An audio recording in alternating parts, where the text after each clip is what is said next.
a lot of it is balance, having access to all the key requirements for life really, like clean water, healthy foods, being able to go and enjoy the outdoors and really experience what the world has to offer. And again, coming back to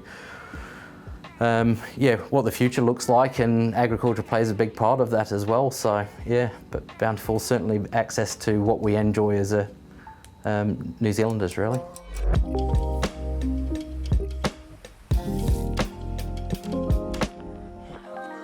Today I'm particularly excited to delve into the conversation about vertical farming, the escalating cost of food and the positive impact of this breakthrough way of farming on the environment. In a time when inflation is a pressing concern for billions of people around the world, and the climate is having a material impact of the ability to grow food and produce, the prospect of food innovation becomes even more crucial. Exploring solutions that not only contribute to the health of our planet but also have the potential to alleviate the strain on our cost of living is a significant focus. I believe that amid the economic challenges, discussions around advancements in food production, especially through vertical farming, they offer a ray of hope and a pathway to a more sustainable and affordable future. Vertical farming also has the potential to become the biggest and most immediate competitive threat to agriculture-driven export economies, as we will learn later in this discussion, particularly in the likes of the Middle East and China, if they no longer need to import greens in the future, serving as a bit of a blow to exporters from countries such as New Zealand and Australia. So Alan, welcome to the Bountifull Podcast. It's a privilege to have this time with you today. And also it's amazing to be here at your vertical farm in Ashburton in New Zealand. Can you provide an overview of what vertical farming is and how it differs from traditional farming methods? Yeah, absolutely. So vertical farming is fairly new technology. It's part of what we call CEA, or Controlled Environment Agriculture. So the idea of vertical farming is utilising all the land available. So by that we grow upwards rather than just horizontally. How does it differ from traditional farming methods? Yeah, well, basically utilising the height, but also the fact that it's indoors in a controlled environment, which gives us some advantages when we look at climate change, and not just climate change, but currently what our challenging growing conditions are in certain countries where there's low soil fertility or sand that really doesn't bode well for growing crops traditionally. Or slugs. Or slugs, every gardener, their bugbear. White fly or slugs? Yeah, absolutely. Yep. And why do you think vertical farming is becoming more popular?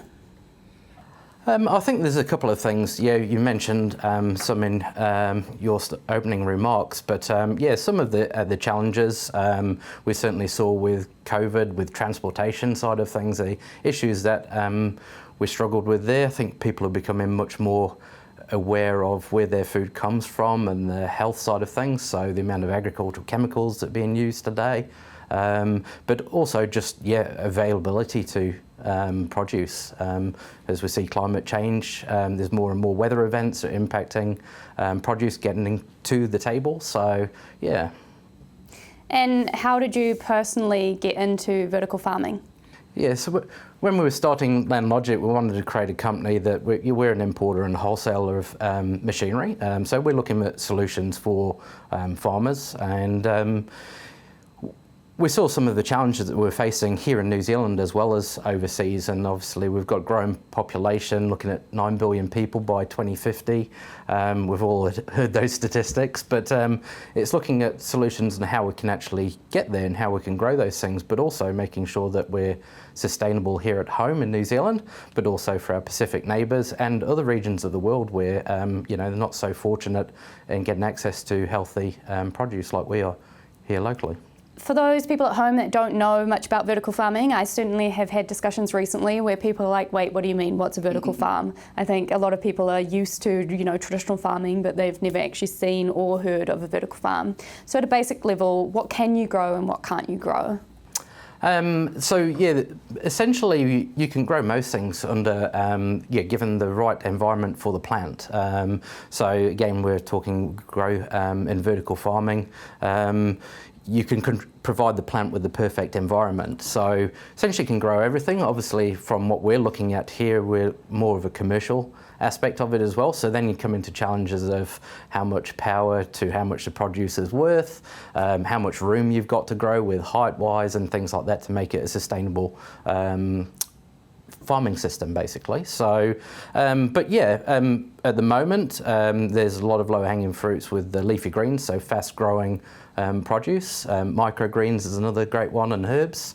But yeah, we're starting to see vertical farming develop and move into other areas, such as like high-value fruits, strawberries, raspberries, etc. So, but it's I think we'll see more as the technology evolves. It's still very much in its infancy as far as a farming system. Yeah. Yeah, I would agree with that. I don't know if you can answer this one, but how much cheaper is a typical green, such as a lettuce, to produce via a vertical farm? Yeah, that's a very good question.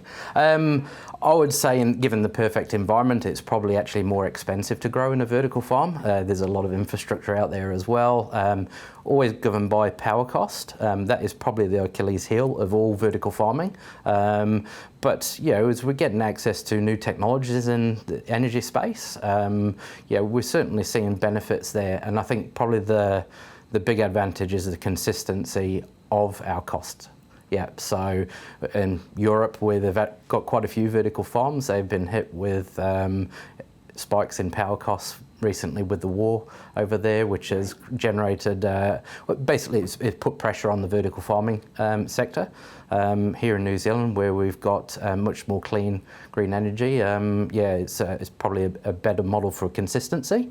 But yeah, that's probably the biggest challenge, I would say. So certain times of the year, yeah, we're probably more expensive, but we can grow that produce all year round. So out of season, it's much cheaper than importing and selling, plus it's better on the environment as well. Better for the environment, yeah. And there's some places in New Zealand in particular, to use it as an example, where it would be cheaper to grow if you've got better power resource, right? Like, so for example, Central Otago could be a classic where you might be getting some cheaper power because of the dam power that we have down there, right? Yeah, absolutely. And also all the renewable energy as well. So that helps support that rather than just pulling off the power grid. But certainly the lower you can get your power costs, the more cost effective it is to grow. Yeah, after the initial outlay. Yeah, absolutely. Yeah. So tell me a little bit more about your background. So grew up in the UK, so spent some time working on a farm there while I was at school, and passion grew for agriculture at that point.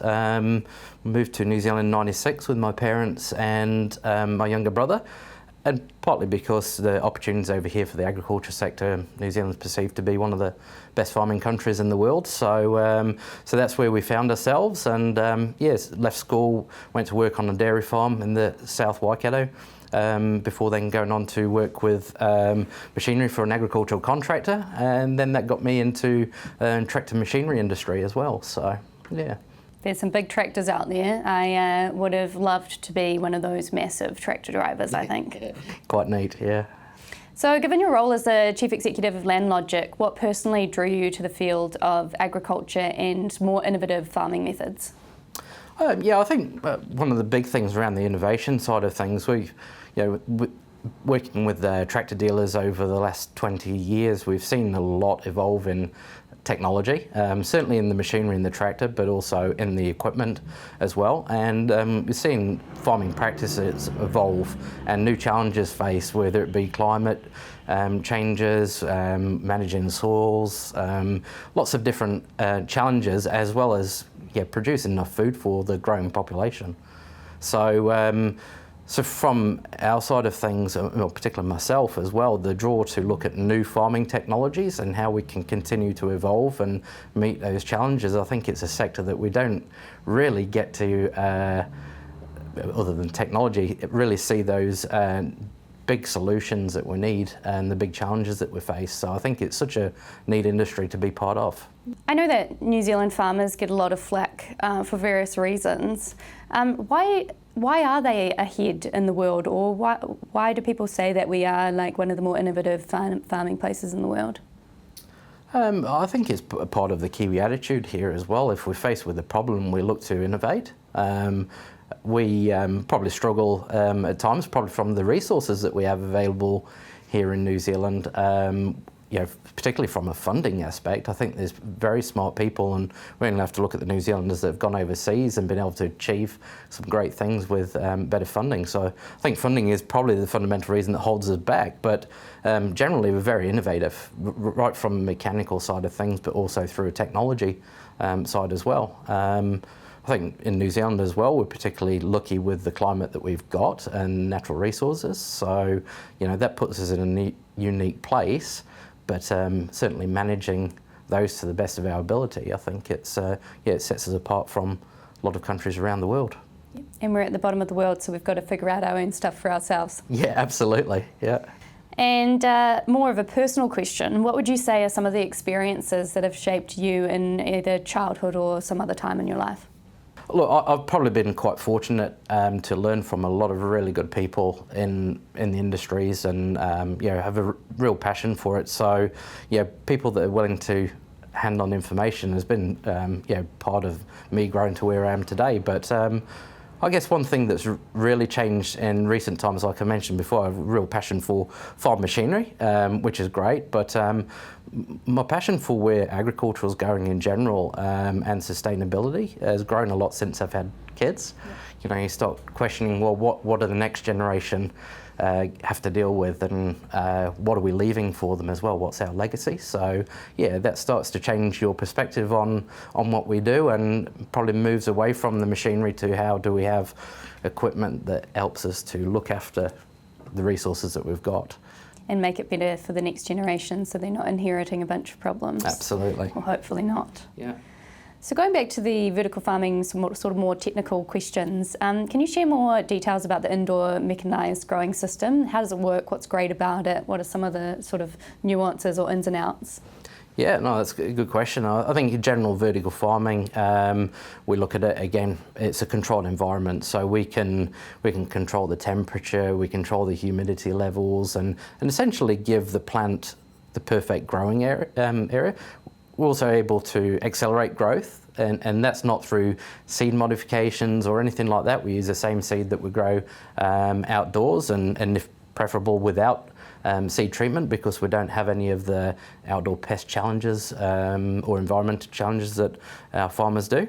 So we give it the perfect environment. We can accelerate the growth because we can give it the perfect hours of light, etc.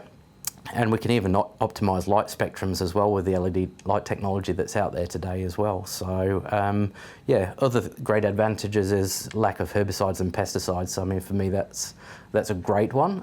Knowing that your food comes without chemicals being applied, I think is a really good story. And then with our system in itself, what probably separates us apart is our full autonomy.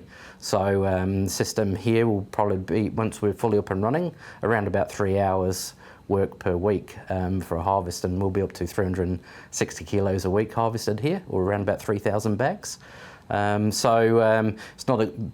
certainly not our biggest system, but it just showcases how efficient it can be from a labour perspective and a growing perspective as well. And we were talking the other day and you gave me some facts. So how many leafy greens does New Zealanders consume on an annual basis? So working from the stats, so we grow around about 8,400 tonnes here, so quite a bit exported. Rough and dirty numbers, I think we each consume around about 5 kilos per year. So it's pretty easy to work out what size system that you need in a local market to cater for that as well, so yeah. And how many hectares is those 8,000 tonnes grown on? So 1,672 hectares, and that's both indoor greenhouse and outdoor. And with this sort of system, if it was scaled up, say there's a centre in every centre around New Zealand or every town, so they've got their own sort of leafy green growing mechanic or vertical farm, how many hectares would a vertical farm take to grow those same 8,000 tonnes? Around about 12 hectares. So again, that's the advantage of growing vertically as well, and having that efficient model. But so it saves a lot of land for growing other produce as well that doesn't traditionally work so well in a vertical farm. And so you've got, you've got your light, and then you've got your sort of the system itself. What are some of the other growing mediums that you're using, if you're allowed to talk about that? Yep, no, that's good. So here we use like a clay pebble growing media. So there's a couple of great things about that. One is we're able to use that for 12 months. So that reduces our waste output as well. Also improves our biosecurity. So we're not bringing new growing media to the farm every harvest. So it protects obviously our environment. And secondly, it really works well for our automation piece, being able to handle the product, clean the root systems out, etc. from the previous cycle, and then clean the material. And the other one as well, we use live microbes in our system, so it also gets to mimic soil a little bit because the porous clay pebbles allow us to keep the microbes in there. So, but the system can also be configured to suit other customers' needs. So if they want to use soil or peat moss or other growing media as well, we can actually cater for that. And one of the benefits of the clay pebble is that it's more sustainable, right? Because you can reuse it again and again. Yeah, that's right. Yeah. So it's a natural product as well. So it's sourced from different regions around the world, and it breaks down nicely at the end as well without being a waste product for us. So, yeah. Are there any other facts you want to tell me about food or growing that we talked about the other day for the Bountifull audience? Yeah, I guess there's a number of things that we can look at, particularly in our own market. So at the moment, there's around about 70% of the salad greens are grown in the North Island. So they obviously have to be transported right around the country. So South Island particularly has been challenging to get produce down here in the last 12 months with challenges over the Cook Strait with ferries, also weather events impacting the growing regions up north, particularly in the Gisborne region. That's been significant on produce supply. So so where's vertical farm? Yep, we can put them close to home. Also, around the water consumption side of things as well, we use a lot of water in agriculture generally across the globe, around about 2 quadrillion litres of water. Wow. Whereas our system is very, very water efficient. So we have a closed loop water system, so we're constantly replacing that. We capture the transpiration from the plants in the climate cell that we've got as well. So in humid climates we can actually even be water positive. So, but at the moment through the dehumidification system that we've got in there, we're capturing around about 4 litres of water every 12 minutes. So yeah. And so being water positive means you're generating more water than you're using? Yeah, absolutely. That's amazing. So how do you envisage the scalability of this technology and what role can it play in large scale food production? Yeah, well, that's a great thing about our system as well with the climate cells. So the one we've got here is our smallest climate cell, 158 square metres. So our largest cell's 4 times the size of that, and we can add 7 cells onto each production line, which is currently the limit of our software basically. But we can have multiple production lines then side by side, so we can scale up to suit any market. I certainly think as far as producing food for the market, I think it's a great opportunity for cutting down transportation costs, catering for local markets using a system of suitable size, while still working in with traditional agriculture and growers. So, particularly other areas of the world. Again, we mentioned the Pacific Islands earlier in the conversation as well. You really struggled with the transportation side of things in COVID. That really helps them be sustainable and gives them food security. And other larger parts of the world, like the Middle East, North Africa, it's a perfect model for those countries becoming scalable. Sustainable into the future. We'll get to that again in a minute, but I was just thinking, so last week I've got a 150 square metre space that I just cleared out at my land down in central Otago, and we hand dug and raked out a whole bunch of dirt to grow some stuff. And I was thinking, so you can grow in 150 square metres vertically, and I've seen the space here, and it's basically you're growing in the same size that I just carved out with the intention to grow, but obviously your system is just so much more efficient. Yeah, that's right. So let's talk a little bit about food security. We have talked about this, and maybe we could put it through the lens of New Zealand or the Middle East or even the Pacific Islands, because I think it's a really good case study. In your opinion, how does vertical farming contribute to addressing some of those challenges related to that food security, especially in the context of unpredictable weather patterns or other pressures on food systems?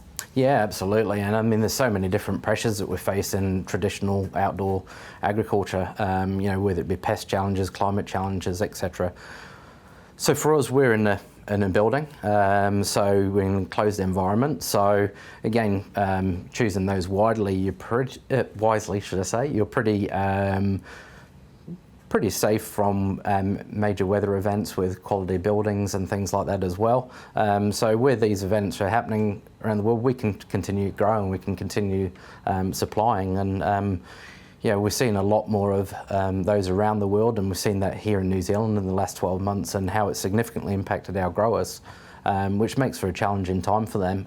But equally, the consumer then, you don't find the produce that's available to us, and particularly healthy produce. It gives us that option to continue growing. Also, out of season produce is really where it comes into play there as well. We talked a bit before about reducing transportation and that side of things. That's how I see it playing a big part, is actually supporting our current producers as well. There's also a benefit for a country such as New Zealand, right, where we do have to import a bunch of stuff. We don't have consistent growing seasons, so we actually do. It's hard to get certain things at certain types of the year. I personally am a herb lover. It's quite hard to grow basil in winter in New Zealand, I think. With the advent of this sort of technology, will we be able to, being at the bottom of the world, actually get a more consistent supply of various different things, like out of season, but at a more affordable cost point potentially? Yeah, well, it's certainly out of season produce. And New Zealand are great at growing things, but we grow very seasonal as well. So high volumes in a very short window, and then, like you say, import a lot in. Whereas our side of things, we go consistently, so we know what we're able to produce each week within a very tight window. Quick turnaround, so we can adjust to the market. So we're talking 21 to 28 day grow cycles in the vertical farm. So we're able to adjust what we're growing quite quickly. Out of season, like every day is a summer day here at the vertical farm. So we can grow whatever the market needs whenever they need it. So, and that's a great thing, is having that flexibility. Yeah, I really like that. So let's look at Pacific Islands for a second. What sort of challenges do they have, and say if they got sort of like government help or that kind of thing, do you think they would benefit from having vertical farming systems if they were able to overcome the challenges? Yeah, for sure. There's some of the Pacific Island partners that we've spoken to that really struggled through COVID, not being able to get produce transported in there. Some of them really struggle for having good quality soils. A lot of it's just volcanic rock, so anything they're growing is generally in pots above ground. There are others that do grow very well in the climate they've got as well, but it's not everything grows well there. So it makes it challenging for them, and end up with a lot of imported produce or don't have access to it. So then that's where the healthy produce options aren't necessarily available, runs into health and obesity issues down the track as well. So I think probably one of the biggest challenges for the Pacific Islands is power. Yeah. That's probably the biggest hurdle to overcome for them. And once they do that, then vertical farming, it becomes a really great option for them. And their power options are either solar or tidal, right? Yeah, typically. So some are wind turbines are an option as well. Solar is a great complementary power source, but because we have consistent load, we're going 24 hours, 7 days a week. We don't obviously generate power through the solar at night or on overcast days, or as much power, should I say. So the battery technology is probably not quite there yet at a commercial stage, but there is so much evolving in that space really quickly. So it's going to be quite interesting to see where that goes. But yeah, certainly tidal options could be a very good sustainable power source for the islands. Watch this space. Absolutely. So you mentioned that the system doesn't use any pesticides or herbicides and has a high water efficiency rate. Can you share a little bit more about that? Because we've got a controlled environment, so we've got our building, which is fully enclosed, doors down, work on pest management from that side of things, but then we've got our own climate cell. And like I say, we're reducing as much risk to that as possible, knowing where our seed comes from, knowing where our clay pebbles come from, and controlling the quality of everything. It gives us basically like a laboratory type environment for those, for the plants to grow. So with that, we don't need to put on herbicides or pesticides. So that's a great thing. I think that really helps for the quality of the produce that's coming out of here. We're seeing much improved longevity of the produce, and we're hoping to have a 3-week shelf life on our produce as it leaves here, so which is a great improvement over what we currently get. And yeah, so I think there's that side of it. The water side, like I mentioned before, we capture a lot of our water, so we're not wasting water from here. We use exactly what we need. Yep. We only top up when we need to. So yeah, it's a pretty good system on that side of things, and just everything we can as well as reducing waste. That's a real key part for us as well. Beyond the technicalities, how do you think vertical farming impacts the lives of individuals involved in the process, or from growers to consumers? Oh, that's a good question. And it's probably still largely unknown what vertical farming is as well. So yeah, I think it's been quite interesting from a social experiment side of things, even with our own staff as well, just understanding what it is. And I guess probably the big one that you face is just, it's plants grown under artificial light. How does that impact it? So there is a level of market training, understanding, education to see how vertical farm fits. But I think once people try the end produce and understand the benefits of it as well, I think it's becoming more and more accepted. Yeah. And what are some of the common misconceptions or challenges that you've encountered? Yeah, well, lots of things. For everything from, it's not natural, or you're trying to just take away from our current farmers. So, which I don't see it like that at all. I see this technology being a tool for our farmers, basically to optimize what they grow. It sits alongside, like I say, it's not a perfect model for everything. We can't do root vegetables in here very well. So if we can free up some of that 1,672 hectares of land for our farmers to utilise for other products, which can be quite scarce around the world as well, we working our way towards supplying the world what its food needs are as well. So I think it can be very beneficial for our local farmers. And something that I didn't know until I turned up today, LandLogic is owned by a farmer. Yeah, absolutely. Yep. So that's what it's all about. It's just, there's, like mentioned before, our farmers can be quite innovative as well. So it's looking at new options, and we certainly see this as a complementary product. So, it's good to see farmers investing in bringing the technology here. So looking at some global perspectives, you mentioned that New Zealand needs to adopt these technologies to remain competitive. How do you see vertical farming fitting into the global landscape with agriculture innovation and whatnot? Yeah, I certainly see it's going to be part of what people are doing overseas. So that starts to restrict our market as well. So we need to focus on what we can do well and diversify ourselves and actually talk about how well we do things in traditional agriculture. But there's certainly going to be vertical farms popping up all around the world and growing their own produce.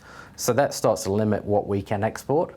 So I think if we're looking at that locally as well and taking advantage of what we can grow in our unique climate, I think that will be much more beneficial rather than not adopting the technology and then starting to run out of what we can actually, where we can send our produce to.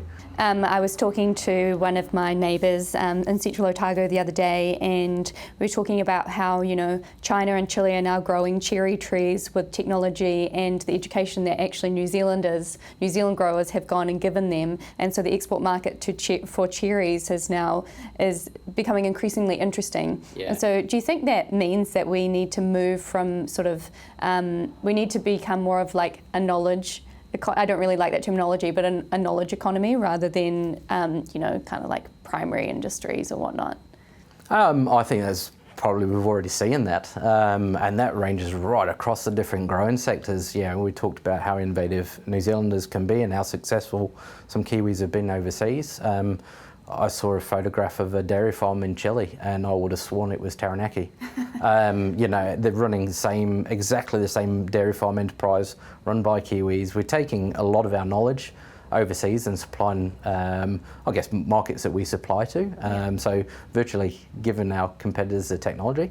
But I think in the global scheme of things, we need to do that for the growing population. New Zealand's pretty well restricted on the amount of land that we've actually got for farming, and actually, we're actually seeing decreases in land available as well. So right across the globe, but even here in New Zealand, where things are going back into forest and housing, industrial parks, and that sort of thing. So the challenge becomes ever increasingly more difficult for us as well. So I think there's a degree of we will continue to supply our knowledge and expertise over the world, and we're also probably becoming less viable because of we can only produce so much here off the land that we've got available. I would personally love to eat from a local supplier. Yeah, me too. If I'm not growing it myself. Yeah. So what are some of the challenges that we saw during COVID-19, and how can vertical farming help with those? Yeah, I think certainly the number one was transportation of produce. Farming still carried on. We were still producing. We were quite fortunate in that aspect of it, and people still needed to eat. So I don't think it was a certain on the productivity side of things, but it was actually moving produce around the world. That was the biggest challenge that we faced, and I think that's opened up everybody's eyes as to what those future challenges could look like. Particularly if we see another pandemic, but also there's a lot of other challenges to face, even from the fuel that we're burning in the logistics industry, and all those challenges faced as well. Particularly with the cost of fuel in New Zealand, which is astronomical at the moment. Yeah, it's not just New Zealand as well, it's global challenge, isn't it? So, yep. I think you'll like this question, because I think it could probably speak to your soul a little bit. What do you think is driving a lot of people's desire to get back into nature and being one with the land, or moving into growing more of their own food? I think it's part of their mental health side of things, and just a general drive towards well-being. We all kind of want to trust where the produce comes from that we eat, more knowledge sharing, we're understanding kind of the health benefits of a healthy diet and what we do. So I think it's just a general drive, but I particularly think that mental health side of things, understanding that, and it's quite a nice release, isn't it, whether it's growing for yourself or being conscious about what you're cooking with, etc. So I like to make a joke, well, it's not really a joke, but there's nothing quite like, so I'm not really a tree hugger, but if you've ever just gone and wrapped your hug around a tree and just like breathed and in and out for a few minutes, or putting your hand in some dirt, or probably taking some leaves off the vertical farm, like there's just something so cathartic in that makes you sort of take a breath, take a moment, recenter. That's really lovely. Absolutely, yeah. Can't say I've hugged a tree before though, but you've got to try that. I'm going to have to give that a try. Give it a try. It feels weird, but it's highly cathartic. Yep, absolutely. What does a bountiful life look like for you? That's a great question. I think a lot of it is balance.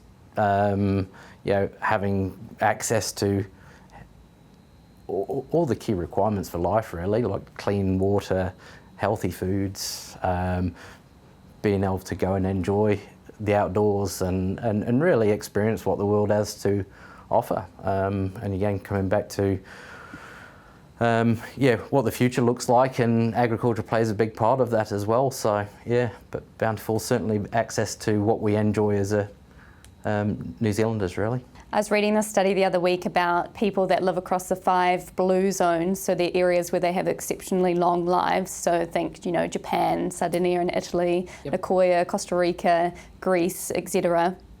And they have sort of 9 tenets or non-negotiables. And so some of those are sort of moving naturally, having a clear purpose, the ability to downshift. So what we were just talking about around reducing stress or taking a breath.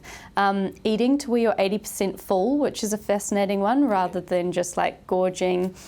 Eating more vegetables. Having wine at 5 p.m, which I thought was controversial, or beer. Maybe not beer, actually maybe just wine. Yeah. And then obviously really important, belonging and community, which I think I've definitely found living in the South Island and in a small rural community, that people are closer, they're more willing to help their neighbours. I think we're not as busy, and also in these sort of events we do have to rely on each other even if we don't necessarily know each other, right? Because we're sort of cut off from the world. Yeah, absolutely.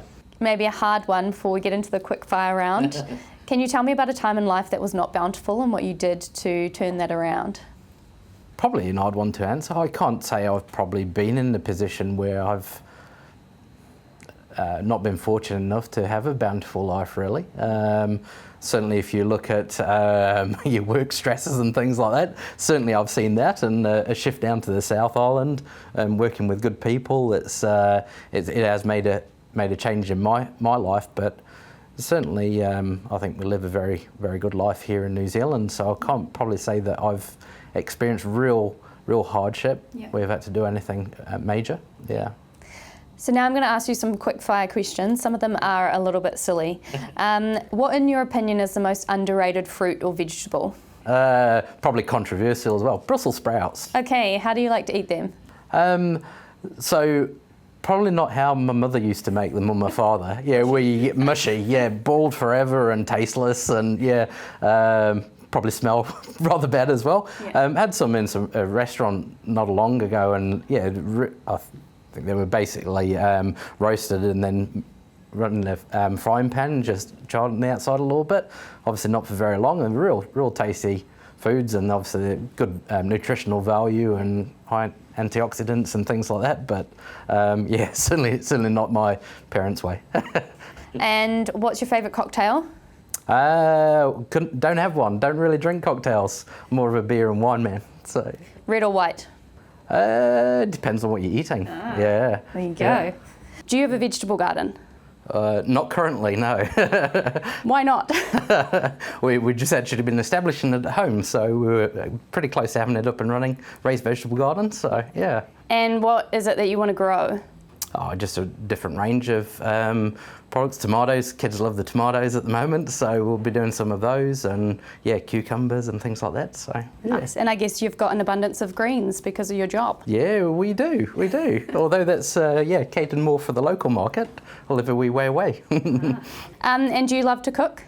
I do enjoy cooking, but time is a challenge at times as well. But love cooking when you've got nice fresh produce available as well. Yeah. Me too. Worst meal that your parents made you eat? Brussels sprouts, cooked badly. No, I would say stew. Yeah, overcooked stew. Yeah. Low and slow, not slow enough? Yeah, that's right. I prefer more fresh vegetables, etc. Nice, which New Zealand has plenty of. Yeah, absolutely. What word would you say describes your life? Busy. Yeah, always like to keep myself busy, whether it's work or play, family life. I think it's, you can also manage stress, I think, by keeping yourself busy if you're an active sort of person. So, I enjoy keeping my mind active. There's different types of busy, right? There's like busy because you've got a lot of things to do, or there's busy because you're like being active or investing in the right things. Yeah, that's it. And I think I always love a new challenge. Working on new things, working towards new goals. I find that really, really good for me. If you're kind of stuck doing the same thing over and over again, I struggle with that. So I was listening to a podcast on the drive up yesterday with Oprah Winfrey and I think a guy called Arthur, and they were basically saying that that happiness is a direction. It's not like a thing that you achieve, but the thing is, if you don't keep achieving the things that you set yourself, if you've got nothing to sort of look forward to and achieve, that you can't actually be happy because it's not a constant like feeling or thing. Yeah, I totally agree. Yeah. So we've had a couple of questions from the Bountifull community that we're going to ask you. So Penny has asked, what is the best way to give it a go? And I think she means sort of like vertical farming, but for a residential garden. And she has said that she has a small greenhouse. Is it possible? Yeah, absolutely. The vertical farming side of things is just about going up. So you can do everything really simple, from whether we stack pots, whether it be like a pallet rack with trays in there and a hydroponic system set up. But yeah, absolutely. There's lots of different systems that you can either build it yourself and buy components in, or there's ready-made kits that you can have for at home. And I think probably a great opportunity for restaurants to have their own fresh vegetables growing there and herbs in particular as well. So. And I tell you what, Penny, my mum has an amazing hydroponic setup, so I'll take a photo or maybe even interview her and send it your way. So Alex has asked, we've kind of talked about this, but can vertical farms compete on price like for like with the incumbents, and what is the cost to build? And maybe for this one, you could kind of say that your setup cost has already been established, so on a sort of just like a yearly annual growing basis.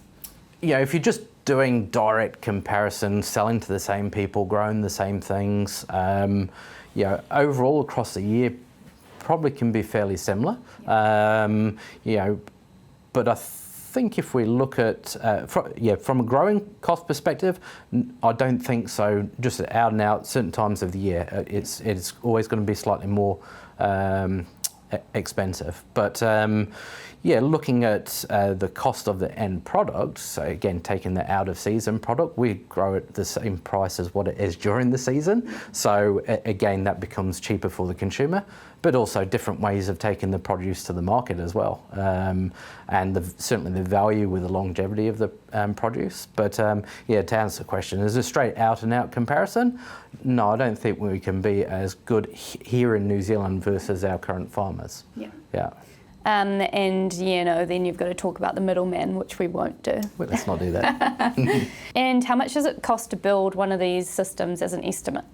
Oh, yep. So from our smallest system, we're looking around about $950,000 for the equipment, and then obviously you've got your building on top of that. This is a purpose-built building for this system. So Igor has asked, most farms use man-made nutrients. Are there systems that integrate nutrients from composting or other natural alternatives to make it more of a full circle system? Yes, certainly, and that's probably one of our biggest learnings with the system. We're using organic nutrients at the moment as well, and also live microbes. Certainly that's where we want to head to. The easy path would probably be find some traditional nitrogen-based nutrients and put that in the system. We can do both, but certainly for us, it's going down the organic path. Yeah. Nice. Okay, so final few questions from me. What's your vision for the future? Vision for the future. Have vertical farming most major towns and cities in New Zealand, supplying the local market and supporting the New Zealand agricultural economy, but also start to see some of these systems helping provide sustainable food source for some of our Pacific neighbours and those further afield as well. Yeah. Last question, what is one piece of gardening advice you have? It's all about the soil. That's where it all starts. You've got to look after the soil biology. Thank you so much for joining me today on the Bountifull Podcast, Alan. It's been such a pleasure to meet you and to visit the vertical farm and to see your passion for bringing this technology to the world and to see more productive and effective ways of feeding our communities. For those of you listening or watching the show, I'll include the details of how to find Alan and LandLogic in the show notes below. If you liked the episode today, you can give us a follow and subscribe for more episodes. We've got an exciting season planned and you won't want to miss out on any of our amazing and up-and-coming guests. Thanks so much. See you later. And thanks, Alan. Thank you.